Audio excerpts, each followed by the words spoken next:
إن الحمد لله نحمده ونستعينه ونستغفره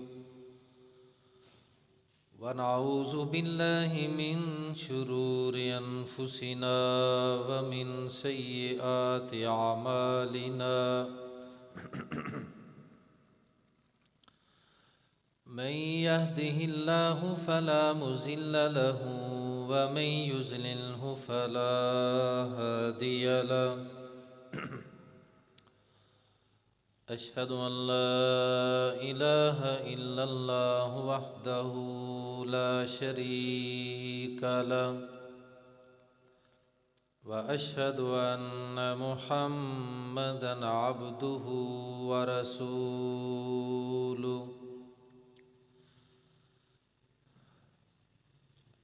إن الله وملائكته يصلون على النبي يا أيها الذين آمنوا صلوا عليه وسلموا تسليما اللهم صل على محمد وعلى آل محمد كما صليت على إبراهيم وعلى آل إبراهيم إنك حميد مجيد اللهم بارك على محمد وعلى آل محمد كما باركت على إبراهيم وعلى آل إبراهيم إنك حميد مجيد أما بعد فإن خير الحديث كتاب الله وخير الهدي هدي محمد صلى الله عليه وسلم وشر الأمور محدثاتها وكل محدثة بدعة وكل بدعة ضلالة وكل ضلالة في النار أما بعد فأعوذ بالله من الشيطان الرجيم بسم الله الرحمن الرحيم قال الذين يظنون أنهم ملاقو الله كم من فئة قليلة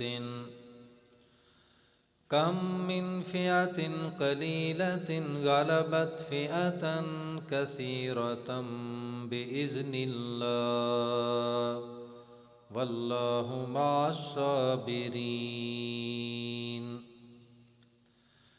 ولما برزوا لجالوت وجنوده قالوا ربنا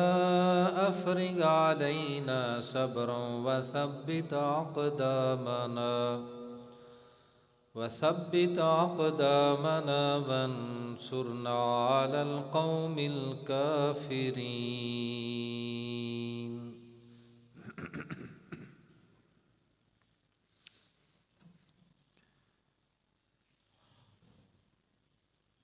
اور کہا ان لوگوں نے جن کا یقین تھا کہ وہ اپنے اللہ سے ملاقات کرنے والے ہیں، کتنی ہی قلیل جماعتیں، تھوڑے لشکر غالب آئے بہت زیادہ لشکروں گروہوں پر بِإِذْنِ اللہ، اللہ کے حکم سے، واللہ مع الصابرین، اور اللہ صبر کرنے والوں کے ساتھ ہے۔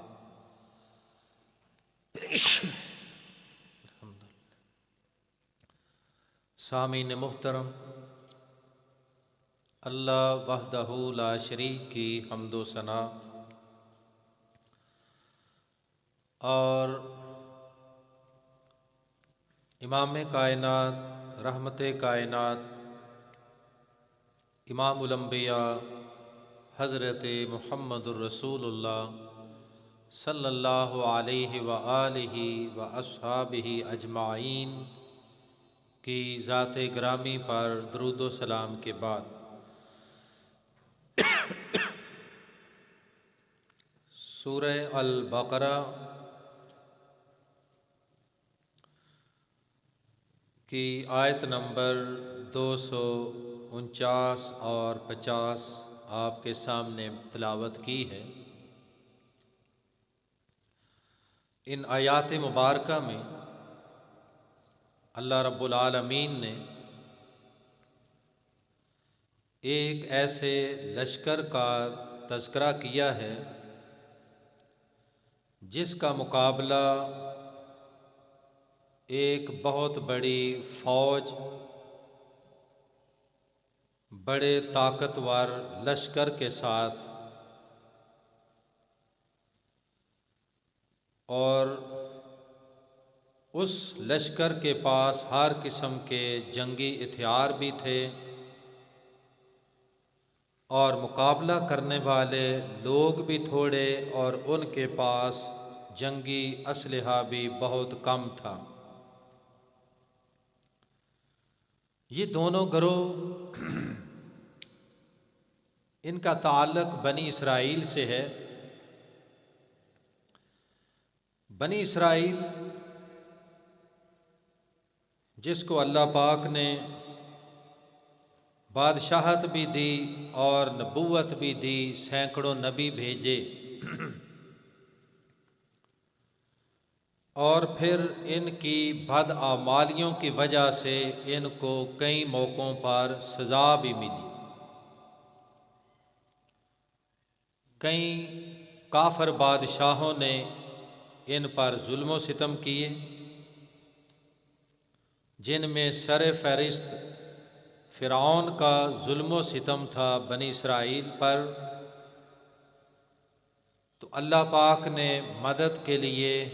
سیدنا موسیٰ علیہ السلام کو بھیجا۔ پھر موسیٰ علیہ السلام کے بعد مختلف موقعوں پر اللہ پاک نبی بھیجتے رہے بنی اسرائیل میں، مگر ان بدبختوں نے انبیاء کرام کے ساتھ بھی دشمنی کی اور سینکڑوں نبیوں کو شہید کیا بغیر کسی گناہ کے ناحق۔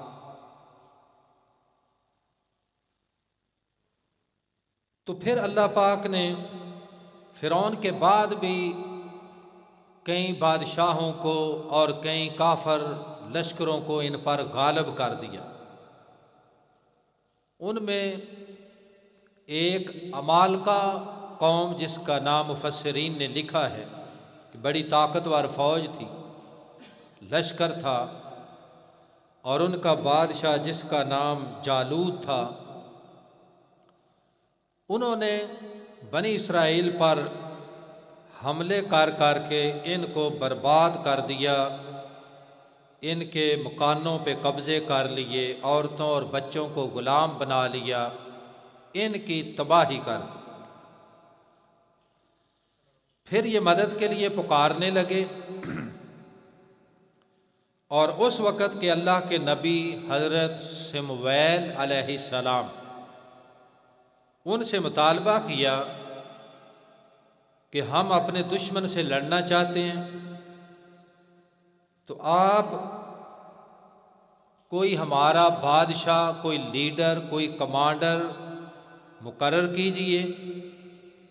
ہم اس کی قیادت میں دشمن سے، عمالقہ قوم سے جنگ کریں۔ تو اللہ پاک نے حضرت سمویل علیہ السلام سے کہا کہ یہ بادشاہ کا، کمانڈر کا مطالبہ کرتے ہیں، تو آپ ان سے کہہ دیجئے کہ طالوت جو ایک ہونہار نوجوان، عقل مند اور بڑا سمجھدار اور علم اور طاقت کا مالک ہے، اللہ نے اسے تمہارا بادشاہ بنایا ہے، کمانڈر بنایا ہے، لہٰذا اب جنگ کے لیے تیار ہو جاؤ۔ مگر جب جنگ کا حکم ملا تو پھر ٹال مٹول کرنے لگے، کہنے لگے جنگ تو ہم کریں گے مگر بادشاہ ہمارا وہ ایک عام سا غریب سا نوجوان، نہ اس کے پاس پیسہ ہے، نہ اس کی کوئی لمبی چوڑی برادری ہے، نہ اسے کوئی جانتا ہے، اور ہم سردار لوگ ہیں اور صاحب مال بھی ہیں اور صاحب جلال بھی ہیں، تو بادشاہی کا حق تو ہمارا بنتا۔ تو حضرت سمویل علیہ السلام نے فرمایا کہ یہ انتخاب میرا نہیں بلکہ رب ذوالجلال نے اس کو چنا ہے۔ قال ان اللہ اصطفاہ علیکم وزادہ بسطۃ فی العلم والجسم، اللہ نے اسے چنا ہے اور بے شک اس کے پاس مال تو نہیں ہے، مال تمہارے پاس ہے، مگر اللہ نے اس کو وسعت دی ہے فی العلم، علم میں، والجسم اور جسم میں۔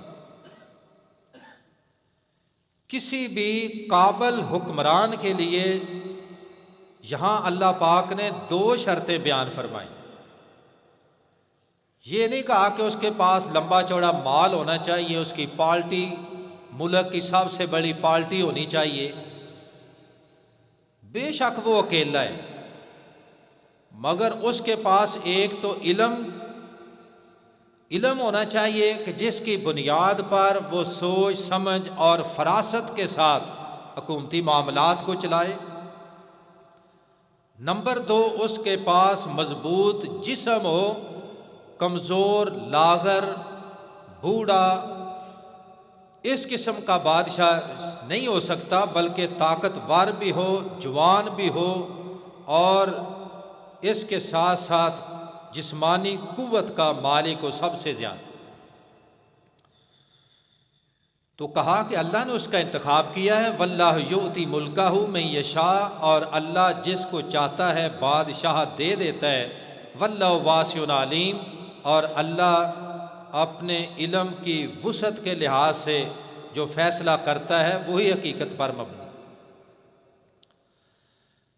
کہنے لگے ہم نہیں مانتے، اس کے پاس کوئی نشانی ہونی چاہیے۔ تو حضرت سمویل علیہ السلام نے کہا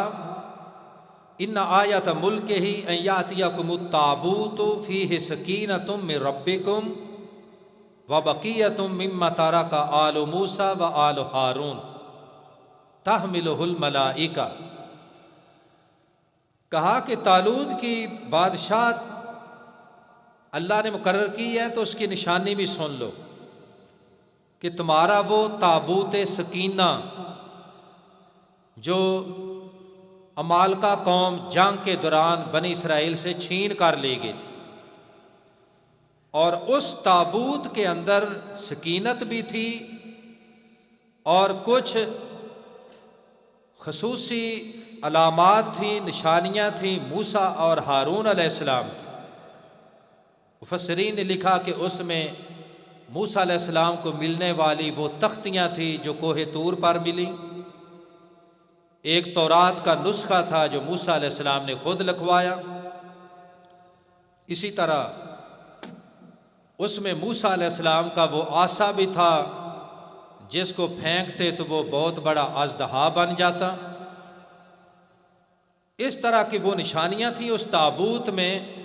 اور بنی اسرائیل جنگ کے دوران اس کو اپنے پاس رکھتے،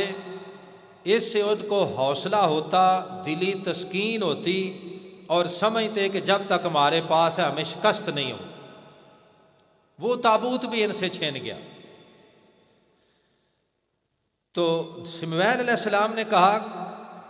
کہ طالوت کے بادشاہ ہونے کی نشانی یہ ہے کہ وہ تابوت سکینہ تمہیں دوبارہ مل جائے گا،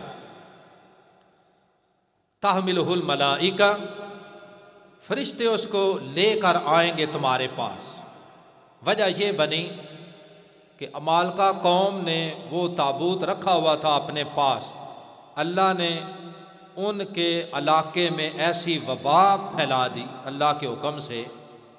کہ ان کے بندے مرنے لگ گئے۔ انہوں نے کہا کہ یہ تابوت ہمارے لیے بڑا منحوس ہے، اس کو نکال دو۔ ایک بیل گاڑی پہ رکھا، شہر سے باہر نکالا، فرشتے اس بیل گاڑی کو پکڑ کر ان کے پاس لے آئے، حضرت طالوت علیہ السلام کے دروازے پر لے۔ تابوت سکینہ بھی مل گیا، نشانی آ گئی، کہا کہ اب جنگ کے لیے تیار ہو۔ اب جنگ کے لیے جب یہ تیار ہوئے تو ان کی تعداد تقریباً 70,000 کے لگ بھگ تھی۔ کہا جالوت کے ساتھ ہمارا مقابلہ ہے، اب کسی نے اس میں سستی یا کمزوری کا کوئی مظاہرہ نہیں کرنا۔ اللہ پاک فرماتے ہیں فلما فاصل طالوت بالجنود، جب طالوت علیہ السلام ان کے بادشاہ تھے بنی اسرائیل کے، اپنے لشکر کے ساتھ نکلے، سفر لمبا تھا اور پانی ختم ہو گیا، تو راستے میں ہانپنے لگے، کہنے لگے ہمارے پاس پانی نہیں ہے، ہمیں پانی دیا جائے، اس کے بغیر ہم نہیں لڑیں گے۔ طالوت علیہ السلام نے کہا کہ پانی کا انتظام تو اللہ نے کیا ہے، آگے نہر آ رہی ہے، اس سے تم نے پانی پینے ہیں مگر چاند چلو بھر کر پینے ہیں، پیٹ بھر کر نہیں پینا، یہ تمہاری آزمائش ہے۔ ہمارا ساتھی وہ ہے جس نے ہماری بات ماننی ہے، اور جس نے اپنی مرضی کرنی ہے اس کے ساتھ ہمارا کوئی تعلق نہیں۔ کہنے لگے ٹھیک ہے۔ جب نہر آئی تو انہوں نے پیٹ کے بال لیٹ کر نہر کے اوپر منہ رکھ کر خوب تسلی کے ساتھ پانی پی۔ 70,000 میں سے صرف 313 بچے جنہوں نے طالوت کی پیروی کی اور چند چلو پانی پی۔ صحیح بخاری میں حدیث ہے، رسول اللہ صلی اللہ علیہ وسلم نے فرمایا کہ ان 70,000 میں جتنے لوگ بچے تھے اتنی تعداد جنگ بدر میں صحابہ کرام کی بھی ہے۔ حضرت برا بن عازب رضی اللہ تعالیٰ عنہ بیان کرتے ہیں کہ جنگ بدر میں اصحاب رسول کی تعداد بھی 313، اور ان 70,000 بنی اسرائیلیوں میں سے بھی اطاعت کرنے والے 313۔ اب جب پیٹ بھر کر پانی پی لیا تو پھر پیٹ پکڑ کر بیٹھ گئے، کہتے ہیں ہم تو اٹھ بھی نہیں سکتے، ہم کیسے مقابلہ کریں گے جالوت اور اس کی فوجوں سے، ہم اس قابل نہیں۔ اب آپ اندازہ کیجئے کہ 70,000 میں سے 313 لڑنے والے، باقی سارا کوڑے کا مال بیکار۔ ان 313 نے جب دیکھا کہ یہ تو سارے بزدل نکلے ہیں اور انہوں نے موقع پر آ کر دھوکہ دیا ہے، اور الٹا ان کو بھی کہنے لگے کہ آپ بھی پیچھے ہٹ جاؤ، تو اللہ پاک فرماتے ہیں قال الذین یظنون انہم ملاق اللہ، ان 313 نے کہا کہ ہمیں یقین ہے کہ ہم نے اپنے رب سے ملاقات کرنی، آج نہیں تو کل مرنا تو ہے، ہمیشہ تو کوئی نہیں رہے گا، لہذا جب اللہ سے ملاقات ہی کرنی ہے تو پھر ہم دشمن سے لڑ کر ملاقات کریں، شہید ہو کر۔ یہ ڈٹ گئے، کہا کہ نہیں لڑتے تو نہ لڑیں، ہم لڑیں گے۔ اور انہوں نے جو بات اس وقت کہی، اللہ نے ان کی بات کو قرآن کا حصہ بنا کر قیامت تک آنے والے لوگوں کے لیے یہ پیغام بنا دیا، یہ سبق بنا دیا۔ سبق کیا دیا؟ کہنے لگے کوئی بات نہیں، ہم تھوڑے ہیں، ہمارے پاس اسلحہ کم ہے، سامنے مقابلے میں طاقتور عمالقہ فوج ہے، اسلحے کے ساتھ لیس ہے، طاقتور ان کا بادشاہ ہے، اور ہم نہتے بھی ہیں، تھوڑے بھی ہیں، تو پھر کیا ہوا؟ کہنے لگے کم من فئۃ قلیلۃ غلبت فئۃ کثیرۃ باذن اللہ، بڑی جامع بات کی۔ کہنے لگے کہ کئی بار ایسے ہوئے کہ اللہ نے تھوڑی جماعت، تھوڑا لشکر، نہتے لوگ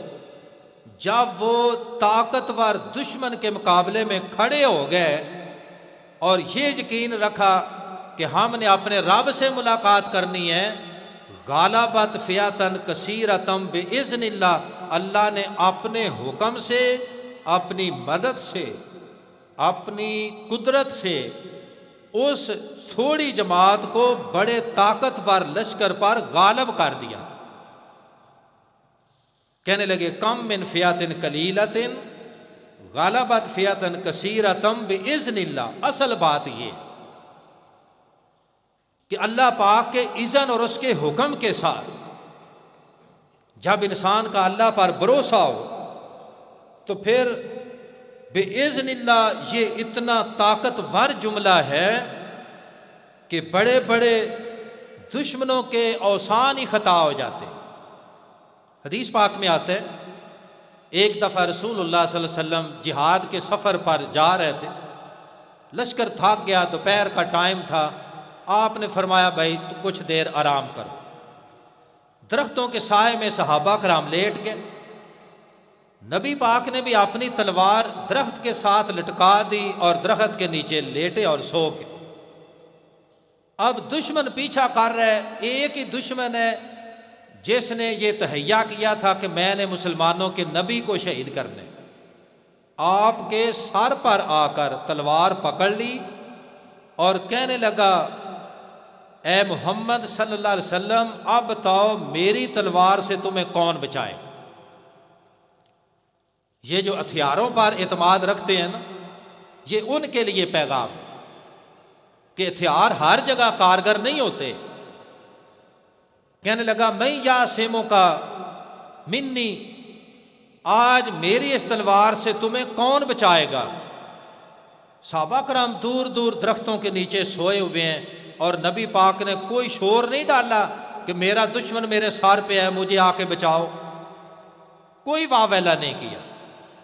بلکہ زبان سے یہ کلمات نکلے واللہ یاسمونی، میرا رب بچائے، وہی میرا محافظ ہے۔ اور اسی کے حکم کے ساتھ تو ہم نکلے، اور اللہ نے اپنے نبی کی جان کی حفاظت کا ذمہ اپنے لیے لیا ہوا، اپنی ذات۔ جیسے قرآن مجید کی حفاظت کا ذمہ اللہ کے ذمہ ہے، اس کو کوئی نہیں مٹا سکتا۔ اللہ پاک فرماتے ہیں اِنَّا نَحْنُ نَزَّلْنَا الذِّكْرَ وَإِنَّا لَهُ لَحَافِظُونَ، ہم نے اس قرآن کو نازل کیا، اس کے محافظ ہم میں۔ ساری دنیا کا کفر مل کر قرآن کو نہیں مٹا سکتا۔ اسی طرح بیت اللہ خانہ کعبہ، اس کی حفاظت بھی اللہ کے ذمے ہے۔ جب بھی کسی نے اس کو نقصان کی پہنچانے کی کوشش کی، اللہ نے اپنے گھر کی حفاظت کی، اور جب ابرا آیا تھا ہاتھیوں کا لشکر لے کر، اللہ نے اس کو بھی ابابیلوں سے مروایا، پرندوں سے مروا دی۔ اسی طرح رسول اللہ صلی اللہ علیہ وسلم کی ذات کے بارے میں فرمایا واللہ یعصمک من الناس، آپ غم نہ کریں، حق بات کھل کر بیان کریں، توحید کی دعوت دیں، شرک کی تردید کریں، کافروں کے خلاف ڈٹ جائیں،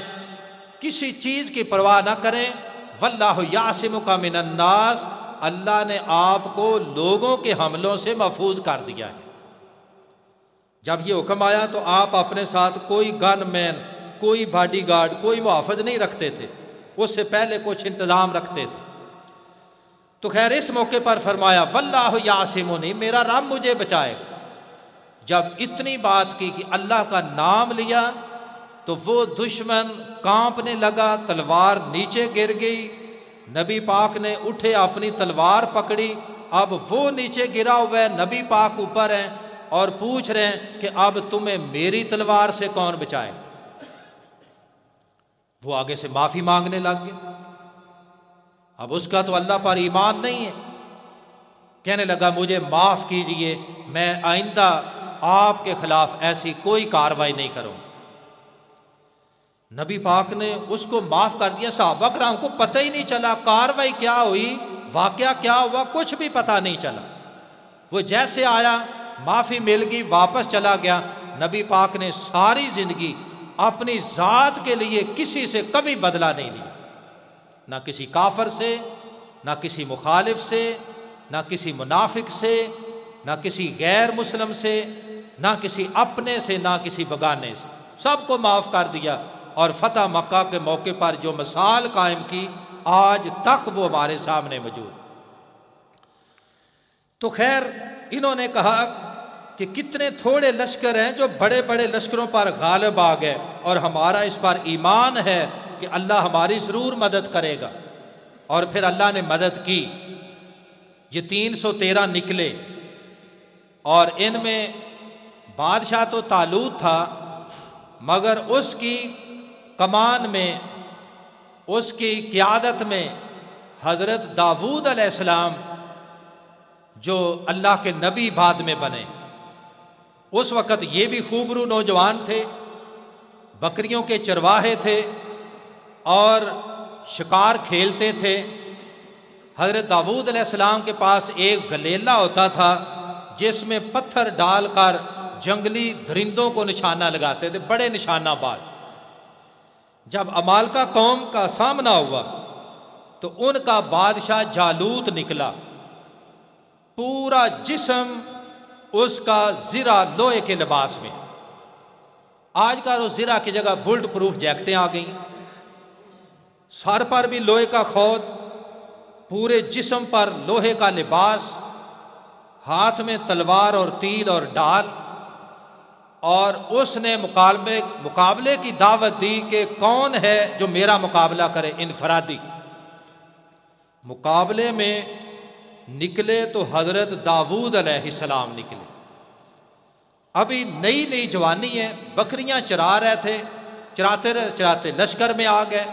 گلیلا پاس ہے، اور کہنے لگے کہ میں اس کا مقابلہ کرتا ہوں۔ اب دیکھنے میں کوئی مقابلہ بن نہیں رہا، ایک طرف جالوت کافر بادشاہ ہے، جسم لوہے میں چھپا ہوئے، تیر ہیں، تلوار ہیں، مقابلے میں حضرت داؤد علیہ السلام ہے اور ہاتھ میں ایک گلیلا پکڑا ہوا۔ گئے اور دور سے ہی اس گلیلے کے اندر ایک نوکدار پتھر ڈالا، اور گھما کر جب نشانہ لگایا تو اس جالوت کی صرف آنکھ ہی ننگی تھی، باقی سارا جسم لوہے میں۔ وہ پتھر اس کی آنکھ میں لگا اور اس کی کھوپڑی توڑ کر باہر نکل۔ کم من فئۃ قلیلۃ غلبت فئۃ کثیرۃ بإذن اللہ۔ آج بھی یہ 2 دن پہلے کی خبر ہے کہ اسرائیلی فوج کا ایک کمانڈر ان چیف، جس نے یہ دعویٰ کیا تھا کہ میں غزہ کو فتح کروں، پوری اپنی اسرائیلی فوج کی کمانڈ کر رہے ہیں، اور ادھر سے چاند فلسطینی مجاہد غار سے نکلے، سرنگ سے نکلے، اور راکٹ کا نشانہ لے کر ان کے ٹینک کو، ایک کو نہیں کئی ٹینکوں کو بھی تباہ کیا، اور اس اسرائیلی فوج کے کمانڈر کی کھوپڑی کو توڑ دیا۔ وہ چیخ رہے ہیں کہ ہمارا اتنا چوٹی کا انہوں نے جرنیل مار دیا۔ بھئی تمہارا بیڑا غرق ہو جائے، تم نے ہزاروں اسرائیلی، ان کے بچے، ان کی خواتین، نہتے لوگوں کو مار دیا، اور تمہارا ابھی ایک کمانڈر مرا ہے تو تمہیں سمجھ آ گئی ہے۔ جب ویڈیو دکھائی ان کی پارلیمنٹ میں ان کے صدر نے کہ دیکھو یہ فلسطینی مجاہد ہمارے لوگوں کو مار رہے ہیں، تو ان کی پارلیمنٹ کے لوگ اسی جگہ رونے لگ گئے، کہنے لگا یہ اتنے نشانہ باز لوگ ہیں،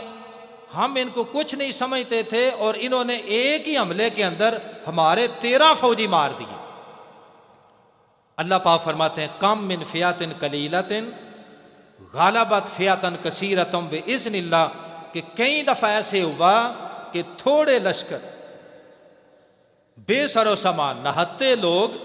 جب وہ اس یقین کے ساتھ نکلے الذین یظنون انہم ملاق اللہ، جن کا یقین تھا کہ آج نہیں تو کل ہم نے اپنے رب سے ملاقات کرنی۔ اس کی تاریخ میں بے شمار مثالیں، فرعون کو دیکھ لو، مقابلے میں موسیٰ علیہ السلام، مقابلہ نہیں بن رہا، اور کبھی اللہ پاک فرماتے ہیں کہ ہمارا ایک اصول ہے، اسی رکوع میں یہ دوسرے پارے کی آخری آیت ہے، اللہ پاک فرماتے ہیں وَلَوْلَا دَفْعُ اللَّهِ النَّاسَ بَعْضَهُمْ بِبَعْضٍ لَفَسَدَتِ الْأَرْضُ وَلَكِنَّ اللَّهَ ذُو فَضْلٍ عَلَى الْعَالَمِينَ۔ آیت کا مطلب کیا ہے کہ اللہ پاک اگر بعض لوگوں کو بعض کے ساتھ دفاع نہ کرتا، بعض فوجوں کا بعض فوجوں کے ساتھ دفاع نہ کرتا، بعض لشکروں کا بعض لشکروں کے ساتھ ٹکرا کر دفاع نہ کرتا، کیا مطلب کہ ایک قوم کو کچھ وقت کے لیے قوت دی، طاقت دی، عروج دیا، اس طاقتور فوج نے ظلم و ستم کے پہاڑ توڑ دی،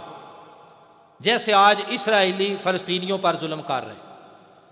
تو اللہ پاک فرماتے ہیں ہمارا اصول ہے کہ ہم اس سرکش فوج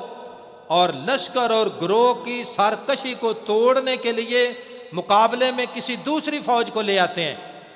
جو ظاہری طور پر ان کے مد مقابل ہم پلہ نہیں ہوتے، مگر ہماری مدد ان کے ساتھ ہوتی ہے تو ہم ظالموں کا سر کچل کے رکھ دیتے۔ اگر ایسا نہ ہو لفسدت الارض، تو پھر زمین پر فساد ہی فساد ہو جائے۔ اگر فرعون کا بیڑا غرق نہ ہوتا تو پھر شاید وہ پوری دنیا کو اپنے فساد میں لے آتا۔ اگر نمرود کا بیڑا غرق نہ ہوتا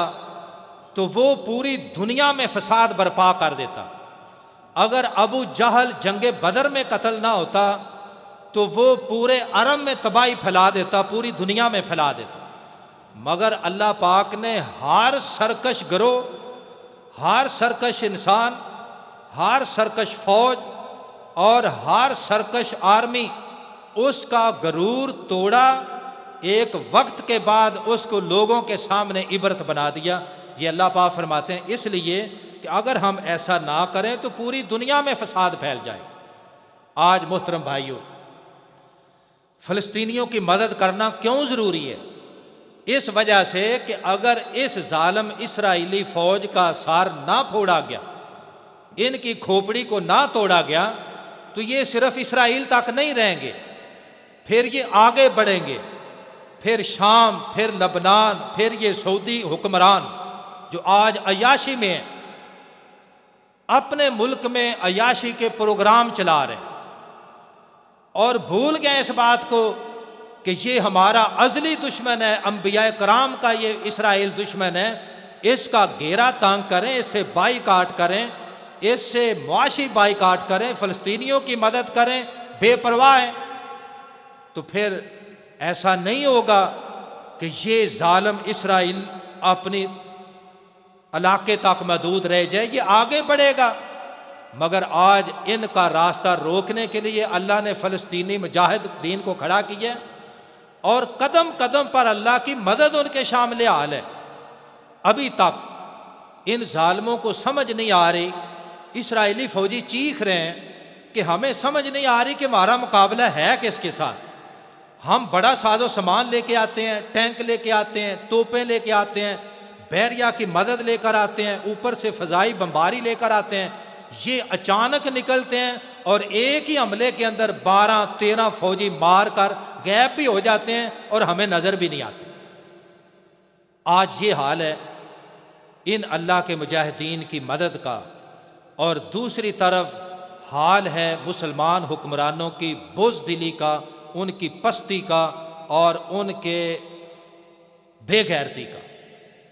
تو محترم بھائیو، قرآن تو ہمیں واضح یہ پیغام دے رہے ہیں کہ لوگوں اس بات کو سمجھ جاؤ کہ کم من فئۃ قلیلۃ غلبت فئۃ کثیرۃ باذن اللہ، کہ کئی بار ایسے ہوا کہ تھوڑے تھوڑے لوگ تھے، وہ اللہ کی مدد پر کھڑے ہو گئے، طاقتور فوجوں کے خلاف اللہ نے انہیں غالب کر دیا۔ جنگ بدر میں ابو جہل کا لشکر 1000 اور تلواریں، تیر، اونٹ، ہر قسم کا اسلحہ، مقابلے کے اندر 313 صحابہ کرام، اور اللہ نے ان 313 کے ذریعے اس 1000 لشکر کو کچل کر رکھ دیا۔ 70 کافر بھی ان کے مارے، 70 قیدی بنے اور باقی بھاگنے پر مجبور ہوئے، اور اللہ نے ان کو بدترین شکست دی۔ کن کے ہاتھوں؟ 313 کے ہاتھوں۔ پھر اس کے بعد جنگ خندق کو دیکھ لیجئے۔ جنگ خندق میں مدینہ کے اندر 3000 سے زیادہ لوگ نہیں تھے، جس میں عورتیں اور بچے بھی شامل تھے، اور بے سر و سامانی خندق کھودی ہے، بھوکے پیٹ کے ساتھ دفاع کرنا تھا اس مدینہ کی بستی کا، اور گھیرا ڈالا ہوا ہے 10,000 کے لشکر نے، مگر اللہ نے آسمان سے مدد بھیج یار 10,000 کو ذلیل و خوار کر کے بھیج دیا، اور ایک چپا بھی زمین کا حاصل نہیں کر سکے۔ پھر اس سے بڑی بات، جب رسول اللہ صلی اللہ علیہ وسلم نے ایک لشکر بھیجا رومیوں کے خلاف، جس کو جنگ موتا کے نام سے یاد کیا جاتا، آپ حیران رہ جائیں گے کہ جنگ موتا میں صحابہ کرام کا لشکر تھا صرف 3000، اور رومیوں کا لشکر تھا 1,00,000، جو جنگی ساز و سامان کے ساتھ لیس تھا۔ 1,00,000 رومیوں کے لشکر کے مقابلے میں 3000 صحابہ نکلے تھے۔ پہلے کمانڈر حضرت جعفر طیار رضی اللہ تعالیٰ عنہ سپہ سالار تھے، علم بردار تھے، شہید ہو گئے۔ پھر دوسرے سپہ سالار حضرت زید بن حارثہ رضی اللہ تعالیٰ عنہ، وہ بھی اس جنگ میں شہید ہو گئے۔ تیسرے سپہ سالار حضرت عبداللہ بن رواحہ رضی اللہ تعالیٰ، وہ بھی شہید ہو گئے۔ اس کے بعد مسلمانوں کا جھنڈا اٹھایا، جن کو رسول اللہ صلی اللہ علیہ وسلم نے سیف اللہ کا لقب دیا ہے، حضرت خالد بن ولید رضی اللہ تعالیٰ، جھنڈا اٹھایا، دشمن کے مقابلے میں اپنی فوج کی ترتیب کو بدلا، اور پھر تھوڑا تھوڑا پیچھے بھی ہٹتے گئے، مقابلہ بھی کرتے گئے، دشمن کو شکست بھی دے دی اور اس کو پیچھا کرنے کی جرت بھی نہیں ہوئی۔ 1,00,000 لشکر کے ساتھ مقابلہ کر کے فتح کے ساتھ واپس لوٹے۔ اس موقع پر رسول اللہ صلی اللہ علیہ وسلم نے حضرت خالد بن ولید کو سیف اللہ کا لقب دیا تھا۔ یہ وہ صحابی ہیں جنہوں نے پوری زندگی 125 جنگیں لڑی ہیں، کچھ حالت کفر میں اور کچھ حالت اسلام میں، اور ایک جنگ میں بھی حضرت خالد بن ولید کو شکست نہیں ہو سکی۔ اللہ کی تلوار، اللہ نے ان کو، رسول اللہ نے ان کو یہ لقب دے دیا تھا، اور آج ان کے بارے میں کہا جاتا ہے کہ اگر 100 خالد بن ولید آ جائیں تو ایک اسرائیلی فوجی کا مقابلہ نہیں کر سکتے۔ یہ بدبخت لوگ ہیں جو امت کے اندر اس طرح کی بات کہہ کر لوگوں کا حوصلہ پست کرتے۔ جمعے کا ٹائم ختم ہو گیا۔ آج کے جمعہ کا پیغام یہ ہے کہ جب قرآن ہمارے پاس ہے، پیغمبر اسلام ہمارے پاس ہے، سچا دین اسلام ہمارے پاس ہے، اللہ پاک فرماتے ہیں وَأَنْتُمُ الْأَعْلَوْنَ إِن كُنتُم مُؤْمِنِينَ، غلبہ مسلمانوں تمہارا ہے اگر تم صحیح مسلمان بن جاؤ۔ سچی بات یہ ہے کہ آج مسلمان صرف نام کے رہ گئے۔ یہ مسلمانوں کے حکمران اوپر سے مسلمان ہیں، اندر سے منافق ہیں، کافروں سے ڈرتے ہیں، عیاشی میں پڑے ہوئے ہیں، انہوں نے کیا دفاع کرنا ہے؟ لیکن انفرادی طور پر ہم میں سے ہر ایک کو تیار رہنا چاہیے کہ جب بھی موقع ہو ہم اسلام کے لیے کسی بھی قربانی سے دریغ نہیں کریں گے، اور اللہ پاک نہتے لوگوں سے وہ کام لے لیتا ہے جو بڑی بڑی فوجیں بھی نہیں کر سکتی ہیں، اور اس کی مثال آج فلسطین میں ہے، اور یہ 1 سال پہلے ادھر افغانستان کے وہ نہتے افغانی مجاہدین، انہوں نے سپر طاقت امریکہ کو وہ چنے چبوائے کہ ذلیل و خوار ہو کر وہاں سے نکلے امریکی۔ ساری دنیا کا اسلحہ ان کے پاس، سارے تحدی ان کے پاس، اور افغانی مجاہدوں نے مار مار کر ان کا برا اثر کر دیا۔ انشاءاللہ اسرائیل میں اب بھی ایسے ہی ان کو مار پڑے گی انشاءاللہ العزیز۔ وآخر دعوانا ان الحمدللہ رب العالمین۔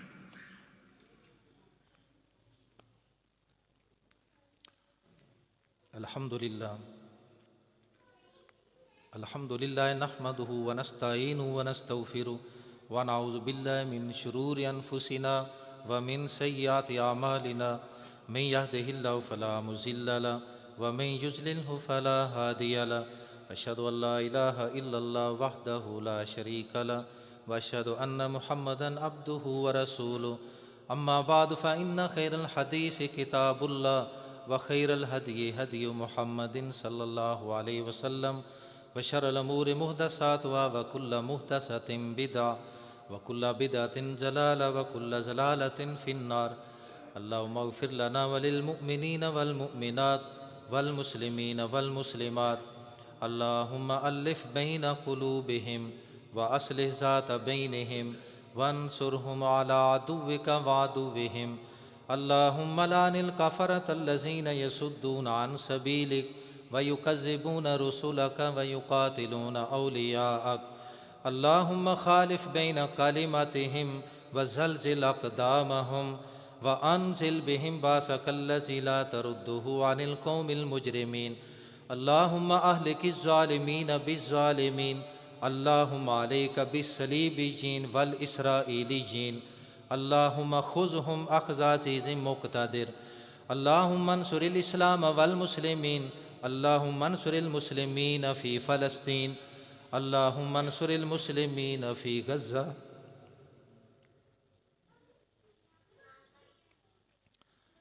اللهم انصر المجاهدين في غزة اللهم انصرهم واحفظهم من كل مكان اللهم انصر الإسلام والمسلمين ربنا عليك توكلنا وإليك أنبنا وإليك المصير